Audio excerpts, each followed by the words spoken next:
பெரும்பாலான ரிஷபராசி பெண்களை கவனிச்சோன்னா தெரியும், தங்கம் தங்குதா இல்லையா அப்படிங்கிறது. தங்கம் போடுறாங்க அப்படின்னா ஏதோ ஒரு பின்னடைவை பார்க்குற மாதிரியே. ஏன் அப்படின்னா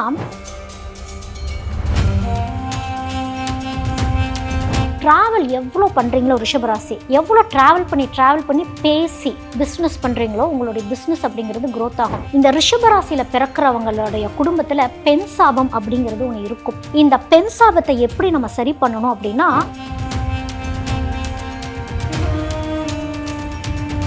ரிஷபராசி பெண்கள் லைஃப் பார்ட்னர் சூஸ் பண்ணுறாங்க அப்படின்னா மிக மிக கவனம் அப்படின்னு தான் நான் சொல்லுவேன். வீட்டில் பார்க்குற பெரியவங்க நிர்ணயிக்கிற திருமணமாக இருந்தால் மட்டுமே அது நிலைச்சிருக்கும்.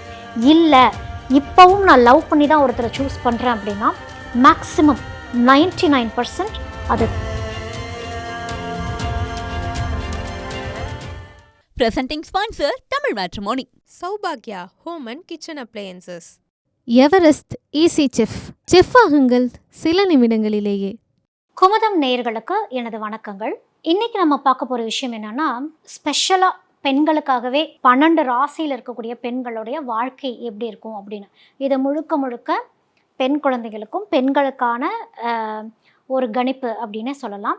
இது ஆண்களுக்கு அப்படிங்கிறது ஸ்பெசிஃபிக்காக இங்கே சொல்ல முடியாது. அதனால் ஃபுல்லாகவே இது பெண்களுக்காக நம்ம 12 ராசிகள் இருக்கக்கூடிய பெண்களுக்கு என்னென்ன நடக்கும், அவங்களுடைய வாழ்க்கை எப்படி இருக்கும் அப்படிங்கிறத பற்றி நம்ம இதில் பார்க்கலாம். ரிஷபராசி பெண்கள் எப்படி இருக்கும் எங்களோட லைஃப் அப்படின்னா, ரிஷபராசி அப்படிங்கிறது சுக்கிரனை குறிக்கக்கூடியது இல்லையா? அப்போது எங்களுக்கு சுக்கிரன் இருக்குது, ஆனால் எங்கள்கிட்ட ஒன்றும் பெருசாக செழிப்பு இல்லையே. பெரும்பாலான ரிஷபராசி பெண்களை கவனிச்சோன்னா தெரியும், தங்கம் தங்குதா இல்லையா அப்படிங்கிறது. ஏன் அப்படின்னா, ரிஷபராசி பெண்களுக்கு இயற்கையாகவே தன்னை அழகுபடுத்தி பார்த்துக்கிறதுலையும் புதுசாக ஆடை போட்டு பார்த்துக்கிறதுலையும் ஈர்ப்பு அதிகம், ஆசை அதிகம். ஆனால் அது எவ்வளோ வெளிக்காட்டினாங்க அப்படிங்கிறது தான் விஷயம். பெரும்பாலும் ரிஷபராசி பெண்களுக்கு தங்கம் அவ்வளோ சீக்கிரம் தங்காது. அப்படி தங்கமே உங்களுக்கு நகையாக செஞ்சு போட்டு, அதாவது உங்களுக்கு திருமணமே செழிப்பாக நடத்தி கொடுத்துருந்தாலும், தங்கத்தை அடமானம் வைக்கிறதோ இல்லை கணவன்கிட்ட எடுத்து தங்கத்தை கொடுத்துட்டீங்க அப்படின்னாலே அது திரும்ப வர்றது ரொம்ப கடினமாயிரும். வெள்ளி நிறைய சேர்க்கணும், வைரத்தில் இன்வெஸ்ட் பண்ணுறது. அதாவது உங்களுக்கு வைரமும் வெள்ளியும் எப்போவுமே சுபிட்சத்தை கொடுத்துக்கிட்டே இருக்கும். ஆக்சுவலாக உங்களுக்கு லக்கை ஆக்டிவேட் பண்ணுறதே வெள்ளி தான். தங்கத்தை போடுறாங்க, பெரும்பாலான ரிஷபராசி பெண்களை கவனித்து பார்க்குறதோன்னா தெரியும், தங்கம் போடுறாங்க அப்படின்னா ஏதோ ஒரு பின்னடைவை பார்க்குற மாதிரியே. ஏன் அப்படின்னா, நீங்கள் சுக்கிரன் குரு உங்களுக்கு கிட்டத்தட்ட எதிரி ஸ்தானத்தில் இருக்கக்கூடியவர். அவர் தேவகுரு, நீங்கள் அசுரகுரு. அப்படிங்கிறப்போ அந்த ஆசைகள் படப்பட இந்த குருங்கிறது தங்கம் சம்மந்தப்பட்ட விஷயம், மஞ்சள் சம்மந்தப்பட்ட விஷயம். இந்த மஞ்சள் உங்கள்கிட்ட வரக்கே ரொம்ப யோசிக்கும், தங்கருக்கு யோசிக்கும். அப்போ அதை பத்திரப்படுத்தி வைக்கணும் அப்படின்னா இங்கே சுக்கிரன் ஈக்குவலாக இருக்கணும்னா வெள்ளி ஈக்குவலாக இருக்கணும். இந்த ஆபரணங்கள் அது ஒயிட் கோல்டாக நீங்கள் போட்டுக்கிறது, அந்த ஒயிட்டுங்கிற வரப்போ அந்த சில்வர் அப்படிங்கிற தன்மையெல்லாம் வரப்போ உங்களுக்கு செழிப்பு கொடுக்கும். அப்போ நீங்கள் என்ன மாதிரியான தொழில்கள்லாம் நீங்கள் பண்ணால் நல்லாயிருக்கும்? சுக்கிரன்கிறது என்னது? அழகு, ஆடம்பரம், மற்றவங்கள பேசி கவரக்கூடியது. காலபுருஷ தத்துவத்துப்படி 2வது ஸ்தானத்தில் வாக்குஸ்தானம். அப்போ உங்களுக்கு வாக்கு தான் உபயோகமாக இருக்கும். உங்களுடைய வாக்கு தான் உங்களுடைய இன்வெஸ்ட்மெண்ட்டே, உங்களோட வார்த்தைகள் தான் உங்களுடைய தொழிலே. அதாவது இப்போ நீங்கள் ரிஷபராசி பெண்களுக்கு இயற்கையாகவே ஆடை ஆபரணங்கள் மேலே ஈர்ப்பு அதிகம். அப்படிங்கிறப்போ நீங்கள் இந்த மாதிரி காஸ்மெட்டிக் பிஸ்னஸ் பண்ணுறது, டெக்ஸ்டைல் பிஸ்னஸ் பண்ணுறது, ஆர்னமெண்ட்ஸ் பிஸ்னஸ், ஆக்சசரிஸ் பிஸ்னஸ்லாம் பண்ணுறீங்கன்னா இந்த ஜெர்மன் சில்வரு, இந்த ஒயிட் கோல்டு, இந்த வெள்ளி, அதே மாதிரி ட்ரெஸ்ஸஸ்ஸு, காஸ்டியூம்ஸு, இந்த மாதிரி பிஸ்னஸ்லாம் நீங்கள் பண்ணுறப்போ செழிப்பாக இருக்கும். டெய்லரிங் பிஸ்னஸ் பண்ணுறீங்க, நல்லாயிருக்கும். ஆனால் இதெல்லாம் நான் உங்களுக்கு சொல்கிறேன் அப்படின்னா சில பேர் சொல்லுவீங்க, ஆமாங்க நாங்கள் இந்த பிஸ்னஸ்லாம் பண்ணிட்டு தான் இருக்கோம், ஆனால் என்னமோ தெரியலைங்க எங்களுக்கு ஒரு க்ரோத் வரல அப்படின்னு சொல்லக்கூடிய பெண்கள் இங்கே அதிகமாக இருப்பீங்க. ஏன் அப்படின்னா, ரிஷபராசி பெண்களுக்கு குழப்பம் அதிகம். ஒரு முயற்சி எடுத்து வைக்கிறதுல அவ்வளவு தயக்கம், ஒரு ரிஸ்க் எடுத்து பார்க்குறதுல ஒரு தயக்கம், இங்கேருந்து ஒரு இடத்த மாற்றி போங்கனாலே அவ்வளோ யோசிப்பாங்க ரிஷபராசி பெண்கள். இங்கே எனக்கு கம்ஃபர்டபுளாக இருக்குது, எனக்கு இதுவே போதும் அப்படின்னு நினைக்கக்கூடிய ஒரு எண்ணம் கொண்டவங்க ரிஷபராசிக்காரங்க. அதாவது உங்களுக்கு 1 லட்சம் ரூபாய்க்கு அவங்க ஒரு வேலையே இருக்குது அப்படின்னா எனக்கு இங்கே 10,000 ரூபாய்க்கு கம்ஃபர்டபுளாக இருக்குன்னு சொல்லி இருக்கக்கூடியவங்க. உங்களுடைய பவர் என்ன, உங்களுடைய ஒர்த் என்னன்னு உங்களுக்கு தெரியாது. எதையோ ஒன்று தேடி தேடி ஓடிக்கிட்டே இருக்கக்கூடிய ஒரு அமைப்பு. இப்போ இந்த தொழிலெலாம் நான் சொன்னேன் இல்லையா, நீங்கள் இந்த ஆடை ஆபரணங்கள் சம்மந்தப்பட்ட தொழில் பண்ணுறீங்கன்னா ட்ராவல் பண்ணி பண்ணணும். நிறைய பேர்த்த சந்திக்கணும். ஏன்னா உங்களுடைய வார்த்தைகளுக்கு மயங்குவாங்க. ரிஷபராசி பெண்களுக்கு வந்து வார்த்தை ஜாலம், குரல் ஜாலம் அப்படிங்கிறது அதிகம்.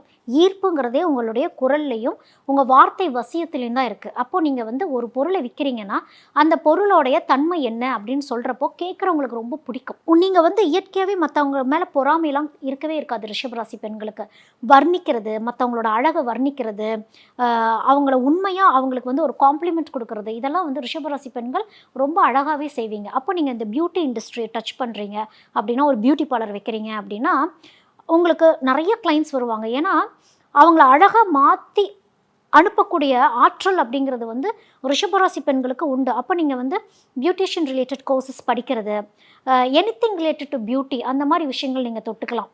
இப்போ இந்த பியூட்டி தொடுறீங்க, டெய்லரிங் தொடுறீங்க, இப்போ ஒரு பியூட்டி பார்லர் வைக்கிறீங்க, அந்த இடத்துல வந்து மக்கள் வந்து போகக்கூடிய ஒரு அமைப்பு, பேசிக்கிட்டே இருக்கணும். இல்லைனா எக்ஸிபிஷன்ஸ்லாம் போடுறாங்களே, நிறைய எக்ஸிபிஷன்ஸ் போகிறது, ட்ராவல் எவ்வளோ பண்ணுறீங்களோ ரிஷபராசி, எவ்வளோ ட்ராவல் பண்ணி பேசி பிஸ்னஸ் பண்ணுறீங்களோ உங்களுடைய பிஸ்னஸ் அப்படிங்கிறது க்ரோத் ஆகும். இப்போ எல்லாமே ஆன்லைன் அப்படின்னு வந்துருச்சு இல்லையா? நீங்கள் ஆன்லைன்லேயே உலகத்தில் எத்தனையோ பேர் பார்க்குறாங்க. அப்போ ஆன்லைன் பிளாட்ஃபார்ம் அப்படிங்கிறத ரொம்ப ஸ்ட்ராங் பண்ணும். அங்கே நீங்கள் பேசுகிறது, அங்கே நீங்கள் காட்டக்கூடிய பொருள் அப்படிங்கிறது வசியமாகும். உங்களால் மற்றவங்களுக்கு டீச்சும் பண்ண முடியும். ரிஷபராசிக்காரங்களால் நீங்கள் கற்றுக்கிட்ட தொழிலை மற்றவங்களுக்கு சொல்லி கொடுத்து அவங்களையும் ஒரு தொழில் முனைவோர் ஆக்குறீங்க அப்படின்னா, ஏன் இதை நான் உங்களுக்கு சொல்கிறேன்னா, இந்த ரிஷபராசியில் பிறக்கிறவங்களுடைய குடும்பத்தில் பெண் சாபம் அப்படிங்கிறது ஒன்று இருக்கும். இந்த பெண் சாபத்தை எப்படி நம்ம சரி பண்ணணும் அப்படின்னா, ஒரு பெண் இன்னொரு பெண்ணோட வளர்ச்சிக்கு உதவி பண்ணணும். அப்படி உதவி பண்ணிட்டீங்க அப்படின்னாலே பாதி பெண் சாபம் அப்படிங்கிறது நீங்கிரும். அவங்கக்கிட்டேருந்து நீங்கள் வாழ்த்து வாங்கணும். உங்களால் நான் வாழ்ந்தேன், நீங்களும் நல்லா இருக்கணும் அப்படின்னு அந்த வாழ்த்தை வாங்க வாங்க உங்கள் வாழ்க்கை க்ரோத் ஆகிட்டே போகும். இது வந்து உங்களுக்கு தொழிலுக்கு. ரிஷபராசி பெண்கள் லைஃப் பார்ட்னர் சூஸ் பண்ணுறாங்க அப்படின்னா மிக மிக கவனம் அப்படின்னு தான் நான் சொல்லுவேன். ஏன்னா கரெக்டாக போய் ராங்கான லைஃப் பார்ட்னரை சூஸ் பண்ணுறது பெரும்பாலான ரிஷபராசி பெண்கள் செய்யக்கூடிய ஒரு தவறாகவே இருக்கும். சுக்கிரன் ஆசைகளை தூண்டக்கூடியவர், அவசரப்பட்டு முடிவெடுக்க வைக்கக்கூடியவர். குரு தான் வந்து நல்ல திருமண பாக்கியத்தை அமைச்சு தரக்கூடியவர். அப்போ ரிஷபராசி பெண்கள் குருமார்களாகிய, ஏன் எங்களுக்கு அரேஞ்ச்டு மேரேஜ்னு சொல்கிறீங்க, நாங்கள் லவ் மேரேஜ் தானே பண்ணணும் அப்படின்னா, லவ் மேரேஜ் கொஞ்சம் வருஷத்துக்கு நல்லா இருக்க மாதிரி இருக்கும். ஆனால் குரு என்ன பண்ணுவார் அப்படின்னா, நீங்கள் சூஸ் பண்ணின பார்ட்னர் எங்கேயோ ஒரு இடத்துல தவறுங்கிறத குரு சுட்டி காட்டாமல் விடவே மாட்டார். இல்லை தெரியாமல் ஒரு லைஃப் பார்ட்னர் இப்படி நான் அமைச்சுக்கிட்டனோ அப்படின்னு ஒரு ஃபீல் பண்ணுறது, நீங்கள் எதிர்பார்த்த, ஏன்னா சுக்கிரன் அப்படிங்கிறது வந்து ஆசைகளை, அந்த டிசையர்ஸை கொடுக்கக்கூடியவர். பின் விளைவுகளை காட்ட மாட்டார். வெளி தோற்றத்தை பார்த்து மயங்கிறதோ, வார்த்தையில் மயங்கிறதோ, இதெல்லாம் வந்து ரிஷபராசி பெண்கள் ஈஸியாக போய் விழுந்துருவாங்க. அது காணல் நீர் மாதிரி. ரிஷபராசி பெண்கள் வந்து லவ் பண்ணுறீங்க அப்படின்னாலே, அது இல்லைங்க நாங்கள் வீட்டு சம்மதத்தோடு தான் நாங்கள் திருமணம் பண்ணணும் அப்படின்னு சொன்னாலுமே கூட, அந்த வீட்டோடைய சம்மதம் எந்த அளவுக்கு கரெக்டாக இருந்தது, குருவோட ஆசீர்வாதத்தோடு இருந்ததா, இல்லை நீங்கள் பிரச்சனையெல்லாம் பண்ணி சம்மதிக்க வச்சிங்களா அப்படிங்கிற ஒரு விஷயமும் இருக்குது. ஏன் அப்படின்னா, ரிஷபராசி பெண்கள் தான் சூஸ் பண்ணுற லைஃப் பார்ட்னர் சரின்னு தனக்கு மட்டும்தான் தெரியும். சுற்றி இருக்கவங்களால மட்டும்தான் குறை என்னன்னே கண்டுபிடிக்க முடியும். அந்த குறையை வந்து உங்கள்கிட்ட சொன்னால் கூட உங்களுக்கு கோபம் தான் வரும். அதுக்கப்புறம் ஒரு பாயிண்ட் ஆஃப் டைமில் அந்த ரிஷபராசி பெண்களை வந்து இந்த லவ் பண்ணவங்க திருமணமே பண்ணிக்கிட்டா கூட ஒரு 10 வருஷம் 12 வருஷம் கழித்து குழந்தையெல்லாம் கொடுத்துட்டு கூட விட்டுட்டு அடுத்த வாழ்க்கைக்கு போகக்கூடிய அமைப்புங்கிறது ரொம்ப அதிகம். இதனால் செல்வங்களை இழந்த பெண்கள் ரொம்ப அதிகம் ரிஷபராசியில். அதுக்கப்புறம் திருப்பி 2வது திருமணத்துக்கு போகிறது. 2வது திருமணம் ரிஷபராசி பெண்களுக்கு பெரும்பாலும் லவ் மேரேஜ் பண்ணினாங்கன்னா செகண்ட் மேரேஜ் அமையக்கூடிய வாய்ப்பு ரொம்ப ரொம்ப அதிகமாகவே இருக்கும். அப்படியும் செகண்ட் மேரேஜ் போகிறீங்கன்னா அந்த செகண்ட் மேரேஜாவது வீட்டில் பார்க்குற பெரியவங்க நிர்ணயிக்கிற திருமணமாக இருந்தால் மட்டுமே அது நிலச்சிருக்கும். இல்லை இப்போவும் நான் லவ் பண்ணி தான் ஒருத்தரை சூஸ் பண்ணுறேன் அப்படின்னா மேக்ஸிமம் 99% அது தவறாகவே போய் முடிஞ்சிடும். ஏன்னா அவங்களுமே வந்து உங்ககிட்ட ஏதோ ஒரு வெளித்தோற்றத்துக்காகவோ, இல்லை உங்ககிட்ட இருக்க அந்த செல்வ செழிப்புனாலேயோ, ஏதோ ஒரு எக்ஸ்பெக்டேஷனால தான் உங்களை திருமணமே அவங்க பண்ணியிருப்பாங்க. அது உங்ககிட்ட இருந்து ஒரு பாயிண்ட் ஆஃப் டைமில் கிடைக்காம போயிடுச்சுன்னு வச்சுக்கோங்க. அதாவது உங்கள்கிட்ட சொத்து இருந்திருக்கலாம், இல்லை நீங்கள் வேலைக்கு போய் சம்பாரிச்சு கொடுக்குறவங்களா இருக்கலாம். நீங்கள் சம்பாரிச்சு கொடுக்குற வரைக்கும் நல்லாயிருக்கும். திடீர்னு ஒரு உடம்பு முடியாமல் படுக்கிறீங்க, ஆஃபீஸ் போக முடியாமல் போகுது, உங்ககிட்ட இருந்து அந்த வருமானம் வராமல் போகுதுங்கிறப்ப தான் உங்கள் லைஃப் பார்ட்னரோடைய உண்மை முகமே என்னன்னு உங்களுக்கு தெரிய ஆரம்பிக்கும். அப்போது அவங்க அன்பாக இருந்தாங்களா, காரியமாக இருந்தாங்களா அப்படிங்கிறதே அப்போ தான் ரிஷபராசி பெண்களுக்கு புலப்படுறப்போ, அதுக்கப்புறம் தேவையில்லாத ஒரு ரிலேஷன்ஷிப்குள்ளே போகிறது, அன்புக்காக ஏங்குறது அப்படிங்கிறதெல்லாம் வந்து ரிஷபராசி பெண்களுக்கு அமைஞ்சிரும். அதனால் ரிஷபராசியில் நான் பிறந்துட்டேன் அப்படின்னாலே என் குடும்பத்துக்கு பெண் சாபம் இருக்குது அப்படிங்கிறத தெரிஞ்சுக்கணும். இப்போ உங்கள் வீட்டில் ஒரு ஆண் இருக்கிறாங்க, அந்த ஆணுக்கு அவங்க ஏதாவது பெண்களுக்கு ஏதாவது ஒரு துரோகம் பண்ணியிருந்திருப்பாங்க, உங்களுடைய பாட்டன் முப்பாட்டன் யாரோ ஒருத்தவங்க பண்ணியிருப்பாங்க, அதோடைய சாபம் ரிஷபத்துக்கே வந்து சேரும். அப்போது இந்த மாதிரி ஆன ஒரு ரிலேஷன்ஷிப்பில் தான் அவமானம் அசிங்கங்களும் வந்து ரிஷபராசிக்கு பெண்களுக்கு வந்து சேரும். நான் என்னதான் மறைமுகமாக இருந்து நான் பண்ணினேன் அப்படின்னாலும் ஏதோ ஒரு தருணத்தில் குரு அதை வெளிக்காட்டி கொடுத்துருவார். அந்த அவமான அசிங்கத்தைங்கிறது குரு கொடுத்துருவார் ரிஷபராசி பெண்களுக்கு. அதனால ரொம்ப ஜாக்கிரதையாகவே இருக்கணும். அவமானம் அசிங்கங்கள் படாமல் இருந்துக்கிறது அப்படிங்கிறது ரிஷபராசி பெண்களுக்கு நான் வந்து இது ஒரு அட்வைஸ் அப்படிங்கிறது இல்லாமல் இது வந்து உங்களுக்கு ஒரு ஐடியாலஜியாக நீங்கள் எடுத்துக்கலாம். ஓகே, நான் கொஞ்சம் ஜாக்கிரதையாக இருந்துக்கணும் அப்படிங்கிறதுக்கு தான் வந்து உங்களுக்கு இதை சொல்கிறது.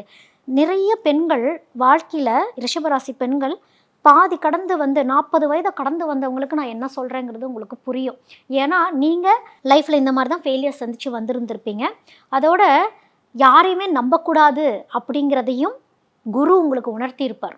ஏன்னா குருவோடைய அனுகிரகம்ங்கிறது ரிஷபராசி பெண்களுக்கு ரொம்ப அவசியம். அதனால் அனுகிரகத்தை எப்படியாவது நீங்கள் வாங்கிக்கணும். அப்போ குருமார்கள் பெரியவங்க பேச்சை கேட்குறது, குருஸ்தலங்களுக்கு போகிறது, அந்த பவரை ஏற்றிக்கிட்டே இருக்கணும். ரிஷபராசி பெண்கள் பவரை ஏற்ற எல்லாத்துக்குமே குருவோட அனுகிரகம் அந்த வலிமைங்கிறது ரொம்ப ரொம்ப அவசியம்.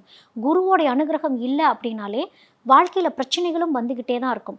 அப்போ நீங்கள் செய்யக்கூடிய தொழிலில் கூட அப்பப்போ அந்த கோல்டு ரிலேட்டடாக ஏதாவது ஒன்று சேர்த்துக்கிட்டே இருந்து குருக்கிட்ட கொஞ்சம் சரணடைஞ்சுக்கிறதுங்கிறது நல்லது. குருக்கு ஏதாவது கொடுத்து வழிபாடு பண்ணிகிட்டே இருங்க. குருஸ்தலங்களுக்கு போங்க, பாலாபிஷேகம் கொடுத்து அந்த காட்சியை பாருங்கள். தட்சிணாமூர்த்தி நேருக்கு நேராக நின்று பார்க்குறது, நேருக்கு நேராக நின்று வழிபாடு பண்ணுறது, தாழ்ந்து பணிஞ்சு நன்றி சொல்லிட்டு வர்றது, இந்த மாதிரி விஷயங்கள்லாம் இருந்துக்கணும். ஏன்னா வாழ்க்கை உங்களுக்கு நல்லபடியாக இருக்கக்கூடிய வாழ்க்கையை நீங்களே வந்து சில சலனங்களால் கெடுத்துக்கக்கூடாது. ரிஷபராசி பெண்கள் எங்கேயாவது ஒரு சலனத்தில் போய் சிக்கறக்கு சுக்கிரனே வழிவகுப்பார். குரு வழிவகுக்க மாட்டார், சுக்கிரனே வழிவகுப்பார். குரு அதுக்கான தண்டனையை கொடுத்துருவார். அதனால் தர்மத்தின்படி ரிஷபராசி பெண்கள் அப்படிங்கிறவங்க இருந்துக்கணும். தெய்வ வழிபாடு, மோட்சத்துக்கான பாதை என்ன, தெய்வத்தை இறுக்கி பிடிச்சிக்கிறது, தெய்வம் தான் எல்லாம் பார்த்துக்கணும்னு தெய்வத்தை முழுசாக நம்பணும். அப்பப்போ கோவிச்சுக்கிறது தெய்வத்துக்கிட்ட, இனிமேல் நான் சாமியை கும்பிட மாட்டேன்னு சொல்கிறது அப்படின்லாம் இல்லாமல் தெய்வ வழிபாடு. அதோட ரிஷபராசி பெண்களுக்கு இந்த வீட்டில் வளர்க்கக்கூடிய பிராணிகள் இது எல்லாமே ரொம்ப பிடிக்கும். மீன் வளங்க. வீட்டில் நீங்கள் மீன் வளர்க்குறீங்க அப்படின்னா அது இன்னுமே சுக்கிரன் தான், குருவும் கூட. ஒரு மீன் வளர்க்குறது, ஏன்னா மீனுங்கிறது குரு இல்லையா? மீன ராசியில் இருக்கக்கூடிய குரு தான் வந்து அந்த மீனே. அந்த மீன் எந்த அளவுக்கு செழிப்பாக நீங்கள் வளர்க்குறப்போ அது இருக்குதோ அந்தளவுக்கு குருவோடைய அனுகிரகமும் உங்களுக்கு இருக்குது அப்படிங்கிறது தான் அர்த்தம்.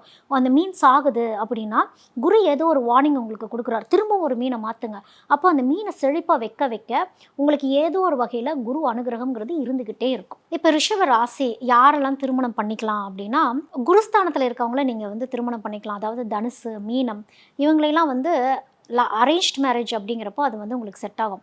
கன்னிராசி அப்படின்னு வரப்போ கன்னிராசி அரேஞ்ச்ட் மேரேஜாக இருந்தால் ஓகே. இதே இது கன்னிராசி லவ் மேரேஜாக இருக்கிறாங்க அப்படின்னா, நீங்கள் லவ் பண்ணுறீங்க ஒரு கன்னிராசின்னா ஒரு குறிப்பிட்ட காலத்துக்கு அப்புறம் ஏதாவது ஒரு இஷ்யூஸ் ஃபேஸ் பண்ணுற மாதிரி ஆயிரும். மகரம் அப்படிங்கிறவங்க உங்களுக்கு ரொம்ப நல்ல வேலை செய்யும். ஏன்னா ரிஷபம் அதாவது சுக்கிரன் சனி அப்படிங்கிறப்போ இந்த சனிக்கு வந்து சுக்கிரனை பிடிக்கும், சுக்கிரனை ரசிக்கும். அதே மாதிரி இந்த சுக்கிரனும் சனியை கொஞ்சம் ரசிக்கும். ஒருத்தர் குறைபாடுகள் இல்லாமல் ஒரு ஃப்ரெண்ட்லியாக இருந்துக்கக்கூடிய ஒரு அமைப்பு அப்படிங்கிறது மகரத்துக்கும் ரிஷபத்துக்கும் எப்போவுமே ஒரு அட்ராக்ஷன் அப்படிங்கிறது உண்டு. அப்போ நீங்கள் மகர ராசி ஆண்கள் அந்த மாதிரிலாம் உங்களுக்கு வந்து செட் ஆவாங்க. Presenting sponsor Tamil Matrimony. Sowbaghya home and kitchen appliances. Everest easy chef. Chef ஆகுங்கள் சில நிமிடங்களிலேயே.